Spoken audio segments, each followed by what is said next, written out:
नमस्कार दोस्तों, स्वागत है आपका हमारे YouTube चैनल पर। आज हम बात करेंगे भगवद गीता के 18वें अध्याय पहले श्लोक के बारे में। यह श्लोक हमें धर्म, कर्तव्य और युद्ध की स्थिति में सही निर्णय लेने की प्रेरणा देता है।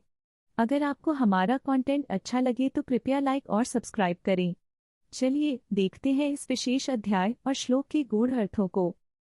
धृतराष्ट्र उवाच धर्मक्षेत्रे कुरुक्षेत्रे संवेतायुयुत्सवः मामका पांडवाश्चैव किम कुर्वत सनिजय। धृतराष्ट्र ने कहा, हे संजय, धर्मभूमि कुरुक्षेत्र में एकत्रित हुए योद्धाओं ने क्या किया? इस श्लोक में धृतराष्ट्र, जो कुरुक्षेत्र के युद्ध का वर्णन सुनने के लिए संजय से पूछ रहे हैं, यह दर्शाता है कि वे युद्ध के हालात को समझने के लिए चिंतित हैं। उन्होंने अपने पुत्रों और पांडवों के बीच के संघर्ष को लेकर सवाल किया है। यह श्लोक हमें यह भी बताता है कि युद्ध केवल बाहरी युद्ध नहीं है, बल्कि यह आंतरिक संघर्ष और धर्म का भी प्रतीक है। यहाँ धर्मक्षेत्र का अर्थ है वह स्थान जहाँ धर्म की स्थापना होती है। यह श्लोक हमें यह सिखाता है कि हमें अपने कर्तव्यों और धर्म को समझते हुए निर्णय लेने चाहिए। एक समय की बात है, एक छोटे से गांव में एक लड़का नाम कृष्ण और उसकी बहन सिया रहते थे। दोनों भाई बहन बहुत अच्छे दोस्त थे। एक दिन गांव में एक बड़ा मेला लगा। कृष्ण ने कहा, सिया, चलो हम मेले में चलते हैं। सिया ने खुशी से कहा, हाँ, लेकिन हमें अपने माता पिता से अनुमति लेनी होगी। उन दोनों ने अपने माता पिता से अनुमति ली। जब वे मेले में पहुंचते हैं तो वहां बहुत सारे खेल, झूले और मिठाइयाँ थीं। कृष्ण ने कहा, चलो हम झूला झूलते हैं।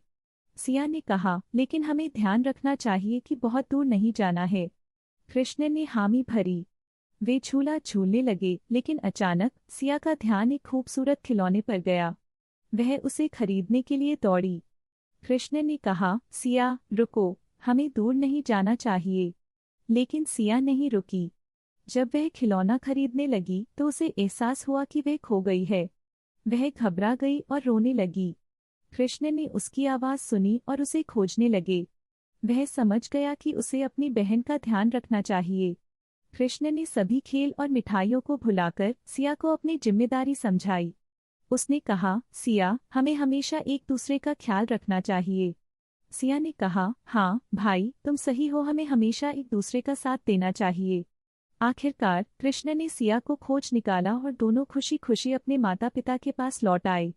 इस कहानी से हमें यह सीख मिलती है कि हमें अपने कर्तव्यों का पालन करना चाहिए और एक दूसरे का ध्यान रखना चाहिए।